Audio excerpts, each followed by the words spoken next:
but they have been preparing for this for quite some time, and already it's quite busy here. Considering how early it is in the morning, a lot of people are trying to get in and beat the rush, and that's really quite smart. That was certainly the advice from authorities, to try and avoid peak hour if you can.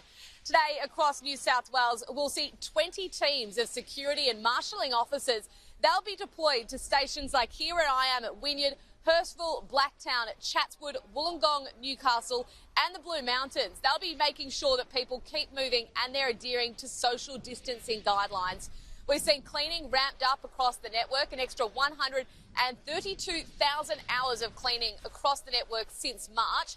And also we've seen this new strategy placed that is the green dot system. Now, this is something that will become the new normal, at least for the moment.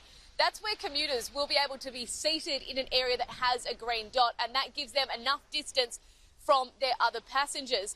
That unfortunately does have a downside. It's drastically reduced the capacity across the public transport system.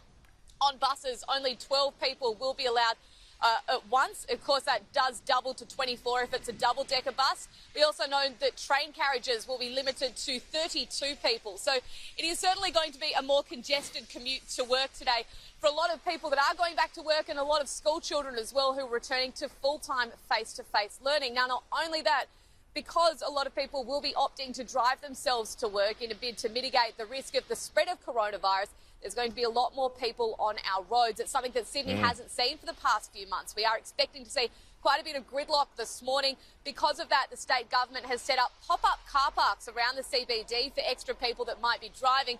But unfortunately for the drivers, because we're actually going to see an increase of people cycling to and from work, we're going to see extra bike lanes. Now, that could actually create more chaos for motorists on the road, but it is going to ease congestions, hopefully, on our public transport.